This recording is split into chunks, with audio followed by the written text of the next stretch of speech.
I spend a lot of my time reading, learning, re-engineering, getting to grips with all sorts of ideas for how to make a successful product-based business. Some people might say I'm a little bit obsessed, but I think I'm just really into it.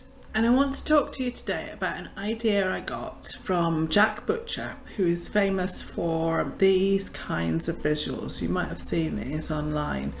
They're very beautifully done. And I took the course to try and make some of my badly drawn pictures a little bit better. But in the course, Jack talks about how he has built a products-based business by selling the course that I just bought and some other products and some productized services. He came up with this idea. I've tried to reproduce his diagram so that I'm not stealing his intellectual property, because that's bad. And here's my rather more rubbish version of it, although it is more colourful. So what Jack is saying is that to sell products successfully, what you're doing is stating over and over again the particular problem that your client has that your product answers. So we're familiar with this in any kind of business. What you're doing is producing a product in order to answer a client problem. His suggestion for marketing for product-based businesses was to restate the client problems and the problems that are caused by those particular problems in your social media messages. And then somehow people will find their way to your products and go, oh right, this product will solve my problem.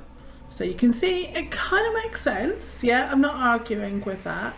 We've got a client problem, product that solves that particular client problem, and you talk about it on social media. But I think that for most businesses, this leads to a giant fail. Most business owners that I talk to are not big fans of social media. They kind of go, oh, yeah, I suppose I should put something out on LinkedIn, or I should do this.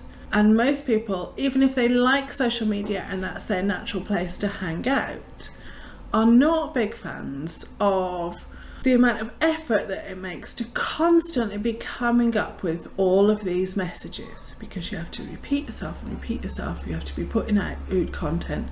Everyone talks about consistency in social media messaging. Who's got that amount of time and energy to be able to create those messages? And at the moment, the social platforms, Instagram, YouTube Shorts, especially, but LinkedIn as well, there's kind of competition within this in order to get your message seen at all, even by people who have followed you and subscribed for that message. I could talk about that at length, but that's probably a whole other video. But you'll have seen that some people are coming up with brilliant social media messages over and over again. Yeah, the people with big money, or people who are 22 and they love doing entertaining things on Instagram. Most of us, certainly for me, that's not me, and it's not most business owners that I work with. So that constant having to put it out there, the spray effect, I disagree with this. I think there is a much easier way to do this, and that there is actually a step missing here. I'll show you what I mean. In this model, we have pretty much the same sort of format. We have client problems, your product solves the client problems, and yes, you do make some social media messages to get out there, or some messages in whatever channel. Doesn't have to be Instagram for sure. Whatever channel will get you in front of the people who have those problems. But the extra step amplifies this.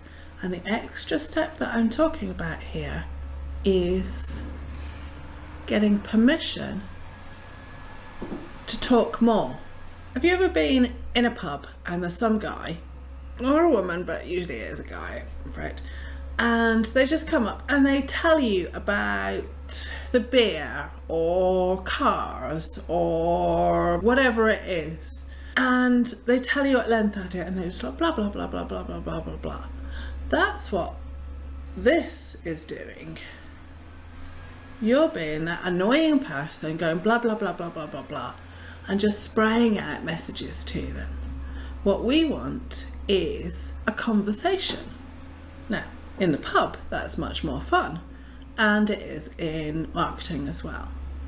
What we're doing is we have our client problems, we have our products, we have some social media messages to get attention, and we are going to people and getting their permission to have more of a conversation, which means that the social media messages are asking people not come and buy my product, but usually sign up to my emails. It could be join my group, come to my engagement workshop, it could be download my guide and I'll actually send you some more useful emails, it might be do this quiz, whatever it is. But we're getting permission to send them some more emails, which means that you can talk more, because emails are how we communicate. We don't really communicate in social media. We just scroll. That's me with a phone. Scroll. We absorb. It's a broadcast medium in the same way that television is a broadcast medium. Email is, I send you an email and say, what do you think? And you write back and you say, no, that's a rubbish idea, Julia. Let's not do that. Yeah, let's meet at 7 o'clock, not 8 o'clock. That's how we talk on emails. It's conversational. So by putting in this extra step, we don't need a constant hamster wheel of making social media messages. We just send people some nice nurture emails. By nurture emails, I mean a series of emails that you've made that go out automatically when somebody joins your list. So we, again, don't have to make constant content that we don't have time to do because we're busy running a business, that talk more about the client's problems and ways in which they can solve those problems. And once we've sent them a few nurture emails, then we've built a relationship and we can talk about the products, because then we have gained trust. There's a few reasons why I like this approach. Number one is that people don't normally buy from social media. That's not why they've gone there. If they're ready to buy, they'll be Googling going, what is the answer to my problem? Or how do I find product A? When people are looking at social media, they're having 5-10 minutes off work. They're having a little brain rest. They want to be entertained. So they are not in buying mode. With the emails, you have a chance to get them a little bit warmed up. Now, I know people have built big businesses from social media and sold lots of products, that's fine. But if you are an expert who's selling a product which is more than £25, maybe more than £100, you're selling a substantial product, maybe it is £1,500, £10,000. Nobody's going to buy that from just seeing your social media message, seeing something on Instagram. No matter how entertaining your Instagram is or how engaging your Instagram is, and no matter how much you can make a really strong point that you will solve their problem, they're not going to trust you, not for that amount of money.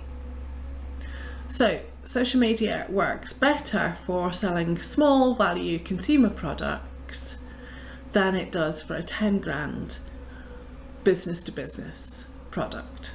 And which one would you rather sell? 25 quid, 100 quid, or 10 grand? I know which one I would like. Yes, the 10 grand one. The other reason is about who owns the customer. We all know that Facebook, Instagram, LinkedIn, they own that person and they own your ability to talk to that person. Now we can talk about the rights and wrongs of the big social media companies and what Meta and Facebook, or whatever they're called this week, are doing.